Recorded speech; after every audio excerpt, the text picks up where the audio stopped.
मुंशी प्रेमचंद की लिखी हुई कहानी पूस की रात। हल्कू ने आकर स्त्री से कहा, सहना आया है, लाओ जो रुपए रखे हैं उसे दे दूं, किसी तरह गला तो छूटे। मुन्नी झाड़ू लगा रही थी, पीछे फिर कर बोली, 3 ही तो रुपए हैं, दे दोगे तो कंबल कहाँ से आवेगा? माघ पूस की रात में कैसे कटेगी? उससे यह कह दो फसल पर दे देंगे, अभी नहीं है। हल्कू एक क्षण निश्चिंत दशा में खड़ा रहा। पूस सिर पर आ गया था, कंबल के बिना हार में रात को वह किसी तरह नहीं जा सकता था, मगर सहना का मानेगा नहीं। घुटनियाँ जमावेगा, गालियाँ देगा, बला से जाड़ों में मरेंगे, बला तो सिर से टल जाएगी। यह सोचता हुआ वह अपनी भारी भरकम डील लिए हुए, जो उसके नाम को झूठ सिद्ध करता था, स्त्री के समीप आ गया और खुशामद करके बोला, ला दे देते हैं, गले तो छूटेगी। मुन्नी उसके पास से दूर हट गई और आंखें तरेरती हुई बोली, करके चुप दूसरा उपाय। जरा सुनो तो कौन सा उपाय करोगे? कोई खैरात दे देगा? कंबल जाने कितनी बाकी है जो की तरह चुकाने की नहीं आती। मैं कहती हूँ तुम क्यों नहीं खेती छोड़ देते, मर मर कर काम करो, उपज तो बाकी दोगे नहीं। चलो छुट्टी हुई, बाकी चुकाने के लिए तो हमारा जन्म हुआ है, पेट के लिए मजबूरी करो, ऐसी खेती से बाज आए, मैं न रुपया दूंगी न कंबल। हल्कू उदास होकर बोला, तो क्या गाली खाऊं? मुनि ने तड़प कर कहा, गाली क्यों देगा, क्या उसका राज है?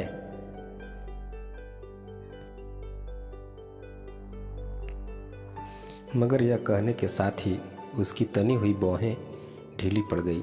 हल्कू के उस वाक्य में जो कठोर सत्य था, वह मानो एक भीषण जंतु की भांति उसे घूर रहा था। उसने जाकर आले पर से रुपए निकाले और लाकर हल्कू के हाथ पर रख दिए। फिर बोली, तुम छोड़ दो अब की से खेती, मजूरी में सुख के एक रोटी तो खाने को मिलेगी, किसी की धौंस तो न रहेगी, अच्छी खेती है, मजूरी करके लाओ, वह भी उसी में झोंक दो, उस पर धौंस भी। हल्कू ने रुपए लिए और इस तरह बाहर चला मानो अपना हृदय निकाल कर देने जा रहा हो। उसने मजूरी से एक एक कर पैसा काट काट कर 3 रुपए कंबल के लिए जमा किए थे, वह आज निकले जा रहे थे। ऐसी है मुंशी प्रेमचंद जी की कहानी। आगे सुनते हैं। पूस की अंधेरी रात, आकाश पर तारे फिर ठुठुरते हुए मालूम होते थे। हल्कू अपने खेत के किनारे ऊख के पत्तों की एक छतरी के नीचे बांस के खटोले पर अपनी पुरानी गाढ़े की चादर ओढ़े पड़ा कांप रहा था। खाट के नीचे उसका संगी कुत्ता झबरा पेट में मुंह डाले सर्दी से कूक कूक कर रहा था। दोनों में से एक को भी नींद न आती थी। हल्कू ने घुटनिया को गर्दन में चिपकाते हुए कहा, क्यों झबरा, जाड़ा लगता है?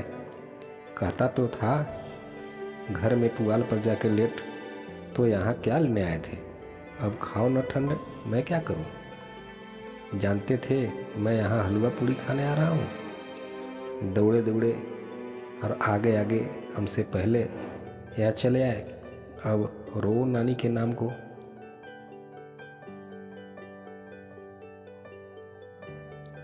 जबरा ने पड़े पड़े दूम हिलाई और अपनी कूं कूं की दीर्घ बनाता हुआ एक बार जम्हाई लेकर चुप हो गया। उसकी श्वान बुद्धि ने शायद ताड़ लिया, स्वामी को मेरी कूकू से नींद नहीं आ रही है।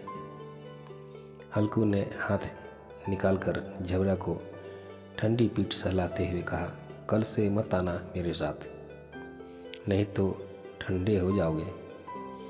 यह राड पछुआ न जाने कहाँ से बर्फ लिए आ रही है। उठूं फिर एक चिलम भरूं, किसी तरह रात तो कटे। 8 चिलम तो पी चुका हूँ। यह खेती का मज़ा है। और एक एक भगवान ऐसे पड़े हैं जिनके पास झाड़ा जाए तो गर्मी से घबराए भागे। मोटे मोटे गद्दे, लिहाफ, कंबल, मजाल है जाड़े का गुजारा हो जाए। तकदीर की खूबी मंजूरी हम करें और मज़ा दूसरे लूटें। पूरी कहानी सुनने के लिए पार्ट 2 देखें।